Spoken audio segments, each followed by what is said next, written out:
studs. So essentially you can sandwich them perfectly between two plates. Another satisfying trick is pressing down a bunch of plates and hearing the sound. Good luck out there. Ooh, that sounded nice. So here's a bunch of 8x16 plates, and on the count of 3, I'm gonna step on them. 3, 2, 1.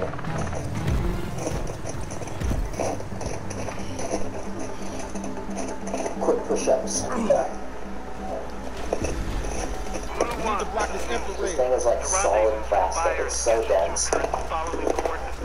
Don't get me wrong, that sounded amazing, but think of all the hard work I'm going to have to do now taking these apart. Okay, here's a trick that involves some bricks, and it's another bendable one. But this one's pretty simple because all you need are bricks and plates to make this. Pretty much you build a bunch of layers like this that are 1 stud wide, and you connect them all together with some 1x2 bricks. You can make it as long as you want, and the longer you make it, the more bendy it will be. This trick is so satisfying that at this point, you might as well just click out of this video. Actually, no, don't do it.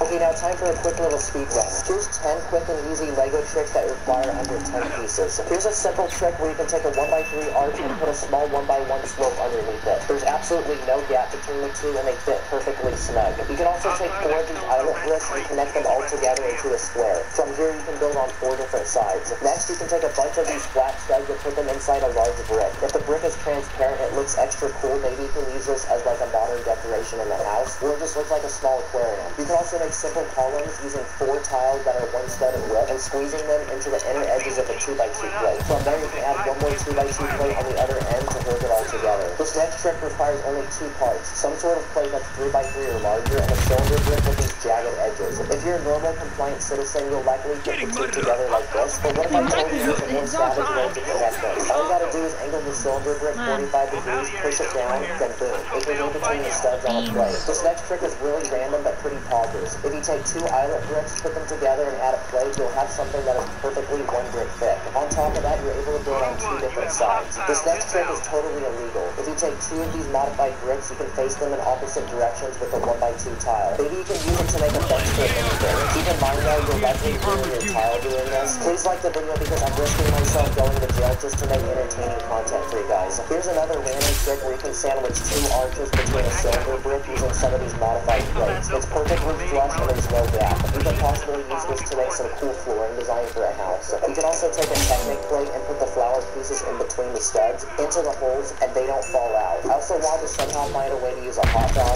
aka glizzy in this video. So here's a simple trick where you can make a crossbow for your minifigs. It also uses some of these wrench looking pieces. Another satisfying trick is taking one of these plates with the lip and putting them inside a modified ring with a groove. In this case you have a cool sliding mechanism. Okay, so for this next trick I did a quick speed run to target because the next trick requires Duplo pieces.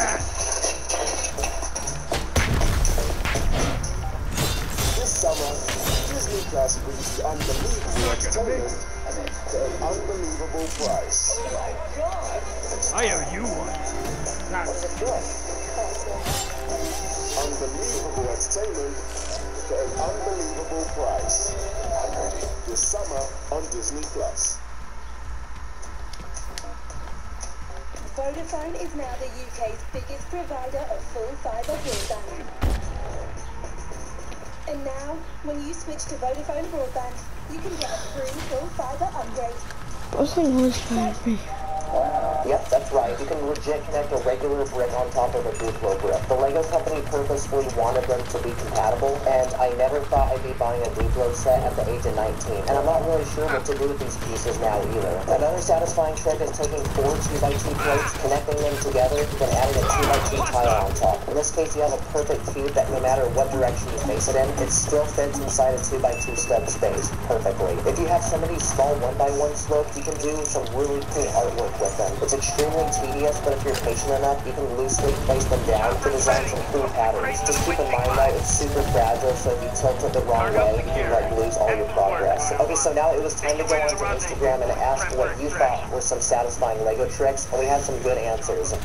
Well, most of you guys had good answers, but let's check out some of the popular ones. Digging through a bin of studs. Wow, feels like I'm massaging my hand. Lego pizza that bends down like the cheese is dripping. I'm not sure if I agree with the no pineapple part though. You can make a cube out of 8 headlight bricks. You can stack ice cream pieces, splashing studs in a pool. Wow, that sounds so nice. Putting on a sticker perfectly.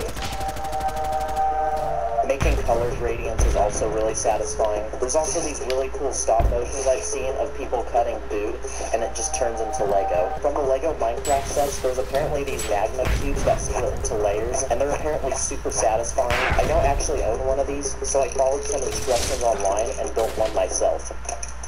That's very satisfying.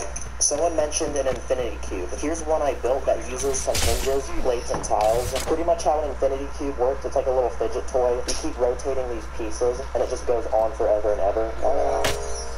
Apparently this person wants to be in the video. This person told me to cut handcuff pieces and use them as watches on minifigs. Now my minifigs can be all iced out in that drip. Using a throne antenna and a 2x2 stud with mini bar hole as a door handle. Actually never knew this trick was possible, and I've gotta say, I'm in love with it. Punch a Lego person's face. Okay, here's a final bendable trick you can do. This one is a bendable wall, which uses 1x2 plates and studs. But apparently you can do the same trick, but with only brick. It just needs to be a lot longer. And after a lot of building, I had a finished product. Let's see if it works. There you go. It actually works. Here's a cool square you can make with smooth edges and a hollow square in the middle. Just take 4 of these brackets, connect them all together, then finish the edges off with some tiles. And here's a cool trick you can do with bricks that have studs on the sides, bricks, and jumper plates. Pretty much you can build a surface that will slowly change in length, and it looks really clean. Okay, so I saved this one for last because it's probably my favorite trick of all, but it involves some really interesting physics. Here's a Lego built 10 structure that uses some chain pieces to make it look like a part of the